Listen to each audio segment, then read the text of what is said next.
नमस्कार साथियों, modern history के लेक्चर में आपका स्वागत है। आज हम डिस्कस करेंगे इम्पोर्टेंट टॉपिक महत्वपूर्ण लीग्स, जिन लीग्स की स्थापना हुई आज़ादी से पहले, किन किन ने कैसे कैसे कार्य किए, किसने किसकी स्थापना की, ये सब हम देखेंगे। चलिए लेक्चर स्टार्ट करते हैं। पहला है 1864 में ट्रांसलेशन सोसाइटी, वैज्ञानिक सोसाइटी है ये।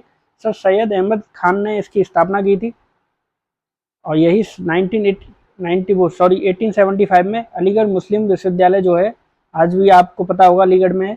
सर सैयद अहमद खान इन्हीं के सानिध्य में ये बनता है, उत्तर प्रदेश में। ये स्थापना करते हैं इसकी 1875 में। अगर हम देखें 1875 में एक लीग बनती है, इंडियन लीग। इसकी स्थापना कैसे हुई और इसके संस्थापक जो हैं, स्थापना करने वाले शशिर कुमार घोष हैं, और उनका उद्देश्य था लोगों को राष्ट्रीयता की भावना से प्रेरित करना।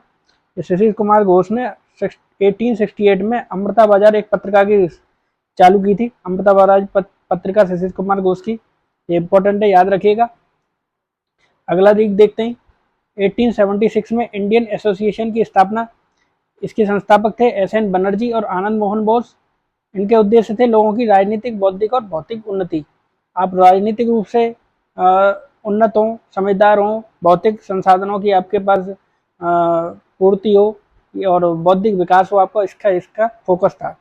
कार्य क्या थे? अल्बर्ट के विधेयक का विरोध करना। अल्बर्ट बिल आया था, उसका, उस विधेयक का क्या करना? विरोध करना था। अगला है 1885 में भारतीय राष्ट्रीय कांग्रेस का गठन मुंबई में हुआ। भारतीय राष्ट्रीय कांग्रेस 1885 में स्थापना हुई थी। किसने की थी? ए.ओ. ह्यूम, एक ब्रिटिश व्यक्ति थे, उन्होंने की थी।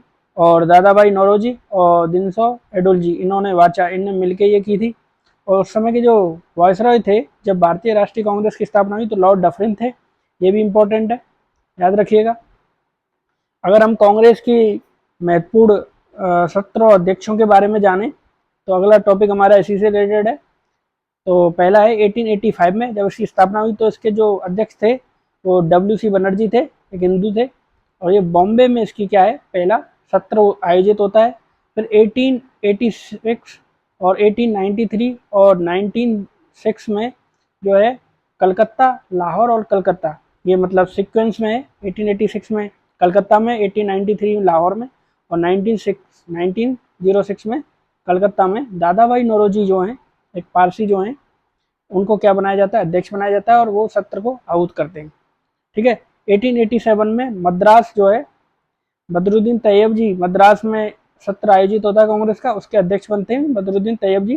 पहले मुस्लिम हैं जो अध्यक्ष बन रहे हैं कांग्रेस के। 1888 में इलाहाबाद में सत्र आयोजित होता है, जिसके जो गैर भारतीय हैं वो अध्यक्ष बनते हैं, जॉर्ज यूल, पहले गैर भारतीय जो कांग्रेस के अध्यक्ष बनते हैं इलाहाबाद सत्र में 1888 में, जॉर्ज यूल। फिर हमारा आते हैं 1917 में एनी बेसेंट, पहली महिला जो अध्यक्ष बनती हैं। पहली महिला है, लेकिन ये भारतीय महिला नहीं है। ठीक है। फिर 1924 में गांधी जी हैं, बेलगांव वाले में अध्यक्ष बनते हैं कांग्रेस के। फिर 1929 और 1936 और 1937 जो है वो जेल जवाहरलाल नेहरू, लाहौर, फैजपुर और फैजपुर, इनमें क्या बनते हैं? अध्यक्ष बनते हैं और सत्र को आयोजित करवाते हैं। 1929 में लाहौर में होता है इनके, इसी में लाहौर में क्या है, पूर्ण स्वराज की बात होती है। इंपॉर्टेंट ये अधिवेशन है, इसको याद रखिएगा। फैजपुर में भी यही रहते हैं 36 में जवाहरलाल नेहरू, और फिर फैजपुर में 37 में भी यही रहते हैं। फिर आता है आपका 1931, इसमें सरदार वल्लभ भाई पटेल, कराची के अधिवेशन है, ये कराची में संपन्न होता है कांग्रेस का अधिवेशन, उसमें अध्यक्ष रहते हैं सरदार वल्लभ भाई पटेल, जो है हमारे गृह मंत्री रहे थे कांग्रेस के, मतलब सॉरी भारत सरकार के। फिर आते हैं 1938 में हरिपुरा, एस.सी. बोस जो है, मतलब सुभाष चंद्र बोस जो है अध्यक्ष बनते हैं हरिपुरा अधिवेशन में, हरिपुरा के अधिवेशन 1938 में। फिर आता है हमारा 1939 में त्रिपुरा का जो है अधिवेशन कांग्रेस का, उसमें यही सुभाष चंद्र बोस अध्यक्ष बनते हैं, लेकिन गांधी जी के विरोध के कारण ये क्या, इस्तीफा दे देते हैं। गांधी जी का एक अलग गुट था और सुभाष चंद्र बोस जी का अलग गुट था। जीतते सुभाष चंद्र बोस जी हैं, लेकिन गांधी जी से मनमुटाव के चक्कर में ये क्या है, अपना इस्तीफा दे देते हैं। ठीक है। फिर आते हैं हम अगले 1948 में पट्टाभी सीतारामैया और जवाहरलाल नेहरू जो है जयपुर में इसकी अध्यक्षता करते हैं। 1948 में गांधी जी की हत्या हो जाती है। अगर हम कुछ भारतीय राष्ट्रीय कांग्रेस से महत्वपूर्ण सत्रों में क्या क्या कार्य हुए या किसने कहाँ कहाँ संपन्न हुए इसके बारे में अगर देखें तो पहला है प्रथम सत्र। प्रथम सत्र जो है वो गोकुल तेजपाल संस्कृत विद्यालय बम्बई में आयोजित हुआ था 1985 में। ठीक है। दूसरा, स्वराज का प्रयोग जो है पहली बार कांग्रेस मंच पर किस में किया गया? 1906 में कलकत्ता अधिवेशन में। इस समय कौन थे? दादा भाई नौरोजी अध्यक्ष थे। इसमें क्या आया था? स्वराज का प्रयोग हुआ था पहली बार। और प्रथम महिला अध्यक्ष कौन बनी थी? एनी बेसेंट बनी थी 1917 कलकत्ता अधिवेशन में। और प्रथम भारतीय महिला जो अध्यक्ष बनी है वो सरोजिनी नायडू 1925 के कांग्रेस अधिवेशन में बनी है, कानपुर में।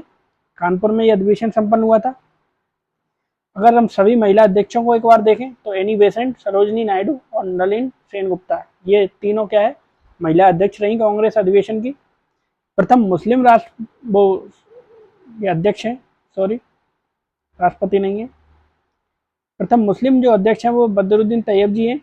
1887 में मद्रास में ये पहली बार कोई मुस्लिम अध्यक्ष बनता है कांग्रेस का। सबसे युवा जो अध्यक्ष हैं वो भारतीय राष्ट्रीय कांग्रेस के मौलाना अबुल कलाम आज़ाद बनते हैं। अगर हम अधिकतम बार देखें कि कौन सबसे अधिक अध्यक्ष बनाए तो दादा भाई नौरोजी 1886 में, 1893 में और 1906 में ये अध्यक्ष बनते हैं। फिर आते हैं जवाहरलाल नेहरू। जवाहरलाल नेहरू भी 1929 में, 1936 में और 1937 में अध्यक्ष बनते हैं। ये भी 3 बार रहे हैं। पहला ग्राम सत्र अगर हम देखें तो वो फैजपुर में होता है। ग्राम मतलब गांव में पहला सत्र कब आयोजित होता है? तो फैजपुर में, ग्रामीण क्षेत्र में, जलगांव के पास एक फैजपुर है, वहां पे होता है 1936 में। इसमें कौन है? जवाहरलाल नेहरू अध्यक्ष रहते हैं। फिर आता है पूर्ण स्वतंत्रता की मांग पहली बार किस अधिवेशन में उठी? लाहौर अधिवेशन में। इसमें भी जवाहरलाल नेहरू थे जिसमें पूर्ण स्वराज की मांग उठी थी। पहली बार वंदे मातरम गाया गया कलकत्ता अधिवेशन में 1896 में। वंदे मातरम गाया गया। पहली बार राष्ट्रगान जनगण मन जो है वो किस में गाया गया? कलकत्ता अधिवेशन में 1911 में, 1911 में। उसी समय क्या है, जॉर्ज पंचम शायद उनका वो क्या है राज्याभिषेक के लिए आयोजित करते हैं दिल्ली में। फिर आते हैं हमें संविधान पर जोर देने की जरूरत, मतलब कि हमें संविधान बनाना है, अपना संविधान होना चाहिए, इसकी वकालत किस में होती है? तो पहली बार 1888 के इलाहाबाद अधिवेशन में ये आवाज़ उठती है कि हमें अपना खुद का संविधान बनाना चाहिए। दूसरी बार पूना अधिवेशन 1895 में ये बात उठती है। अखिल भारतीय खादी बोर्ड जो है वो 1923 के दिल्ली अधिवेशन के परिणाम स्वरूप गठित होता है। अखिल भारतीय खादी बोर्ड का अधिवेशन इस अधिवेशन में, दिल्ली अधिवेशन 1923 में गठन होता है। खादी अनिवार्य कर दी जाती है किस सत्र से? गुवाहाटी जो सत्र होता है कांग्रेस का 1926 में, खादी को अनिवार्य कर दिया जाता है कि सभी सदस्य क्या खादी पहनेंगे। फिर आता है अखिल भारतीय युवा कांग्रेस। ये कलकत्ता अधिवेशन में अखिल भारतीय युवा कांग्रेस की स्थापना होती है। फिर आते हैं आपके मौलिक अधिकार और राष्ट्रीय नीति प्रस्ताव पारित किस में होते हैं? कराची सत्र में 1931 में ये मौलिक अधिकार और आर्थिक नीति प्रस्ताव पारित किए जाते हैं। 1932 और 1933 के सत्रों में कांग्रेस को अवैध घोषित कर दिया गया था कि भाई ये कांग्रेस एक अवैध संगठन है। फिर समाजवाद का जो प्रयोग है सर्वप्रथम कब होता है? 1937 के लखनऊ अधिवेशन में इसका समाजवाद का प्रयोग किया था। समाजवादी जो आउटपुट है वो आने लग गया है कांग्रेस में। उसके जो उत्तरदायित्व है कौन है? सुभाष चंद्र बोस, ये समाजवादी दृष्टिकोण वाले थे, और जवाहरलाल नेहरू, ये दोनों ही समाजवादी दृष्टिकोण वाले थे और दोनों के ही गुट से क्या है कांग्रेस में समाजवादी विचारधारा का प्रभाव बढ़ने लग जाता है। तो ये हमारा एक लीग्स और कांग्रेस के अधिवेशन और उसके अध्यक्षों के बारे में एक लेक्चर है। अगर आपको ये पसंद आया तो उसको लाइक कीजिए वीडियो को, और ज़्यादा से ज़्यादा लोगों को शेयर कीजिए, और हमारे चैनल को सब्सक्राइब कीजिए। इसका PDF मैं 1857 के रिवोल्ट के साथ डाल चुका हूँ, आप उसको देख सकते हैं, वहाँ पे आपको मिल जाएगा।